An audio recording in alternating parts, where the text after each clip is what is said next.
आपण पाहताय न्यूज 18 लोकमत आपल्या सगळ्यांचं स्वागत आणि एक मोठी बातमी कोकणातून नारायण राणे यांचा बालेकिल्ला असलेल्या सिंधुदुर्गातून ही बातमी आपण पाहणार आहोत पण आपण थेट जाऊयात राज्यसभेत। इसके उपग्रह डेटा के अनुसार ऋषिगंगा नदी के जलग्रहण क्षेत्र में समुद्र तल से लगभग 5600 मीटर ऊपर स्थित ग्लेशियर के मुहाने पर हिमस्खलन हुआ, जो कि लगभग 14 वर्ग किलोमीटर क्षेत्र जितना बड़ा था, जिसके कारण ऋषिगंगा नदी के निचले क्षेत्र में फ्लैश फ्लड की स्थिति बन गई। उत्तराखंड सरकार से प्राप्त सूचनाओं के अनुसार अभी तक 20 लोगों की जानें जा चुकी हैं। ये आंकड़ा महोदय मैं थोड़ी स्पष्टता करना चाहूँ तो कल शाम 5 बजे तक का है, वो बदलता रहता है, और 6 लोग घायल हैं। प्राप्त जानकारी के अनुसार 197 व्यक्ति लापता है, जिसमें एनटीपीसी के निर्माणाधीन परियोजना के 139 व्यक्ति, ऋषिगंगा कार्यरत परियोजना के 46 व्यक्ति और 12 ग्रामीण शामिल है। राज्य सरकार ने यह सूचना विभिन्न स्रोतों के माध्यम से इकट्ठा की है, जिसमें परिवर्तन संभव है।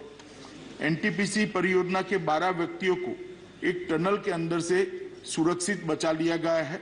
ऋषिगंगा परियोजना के भी 15 व्यक्तियों को घटना के समय ही सुरक्षित बचा लिया गया है।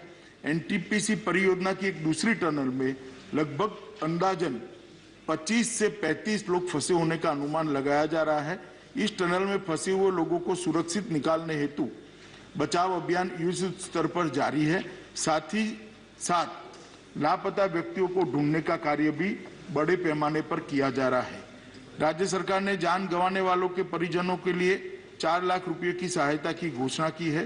घटनास्थल के नजदीक 13 छोटे गांव से एक पुल बह जाने के कारण संपर्क बिल्कुल कट गया है।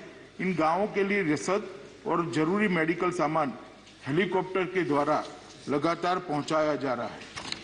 केंद्र सरकार द्वारा स्थिति को 24 घंटे उच्चतम स्तर पर निगरानी की जा रही है। माननीय प्रधानमंत्री जी स्वयं स्थिति पर गहरी निगाह रखे हुए हैं।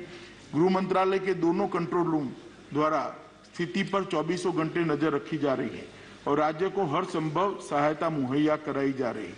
विद्युत मंत्रालय के माननीय राज्य मंत्री ने घटनास्थल का दौरा किया और चल रहे राहत एवं बचाव कार्य का भी जायजा लिया है। आईटीबीपी ने अपना कंट्रोल रूम वहां स्थापित कर लिया है और उनके 450 जवान सभी जरूरी साजो सामान के साथ घटनास्थल पर राहत और बचाव अभियान में लगे हुए हैं। एनडीआरएफ की 5 टीमें घटनास्थल पर पहुंच चुकी है और राहत और बचाव अभियान में लगी हुई है। आर्मी की 8 टीमें, जिसमें एक इंजीनियरिंग टास्क फोर्स भी शामिल है, घटनास्थल पर बचाव कार्य कर रहा है। एक मेडिकल कॉलम और 2 एम्बुलेंस भी घटनास्थल पर तैनात है।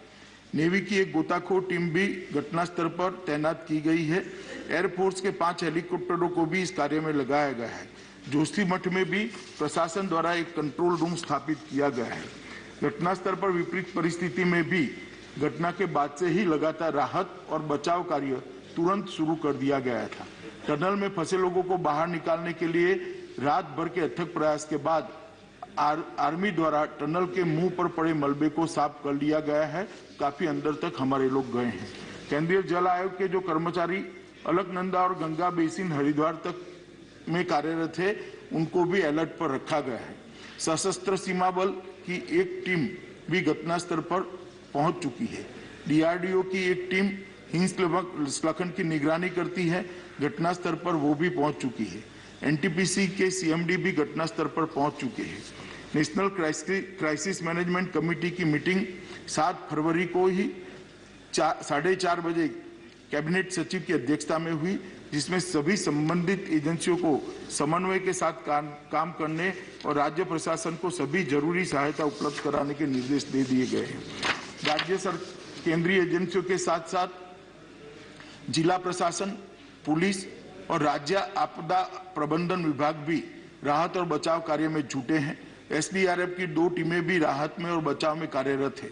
राज्य स्वास्थ्य विभाग की 7 टीमें, 8 एम्बुलेंस मुख्य स्वास्थ्य अधिकारी के साथ मौके पर मौजूद है। इसके अतिरिक्त राज्य सरकार ने 5 हेलीकॉप्टरों को भी बचाव कार्यों के लिए तैनात किया हुआ है। घटना के बाद सभी जगह बिजली की बहाली लगभग कर दी गई है। बीआरओ और राज्य पीडब्ल्यूडी द्वारा 5 पूर्ण रूप से टूटे हुए पुलों की मरम्मत शुरू की जा चुकी है।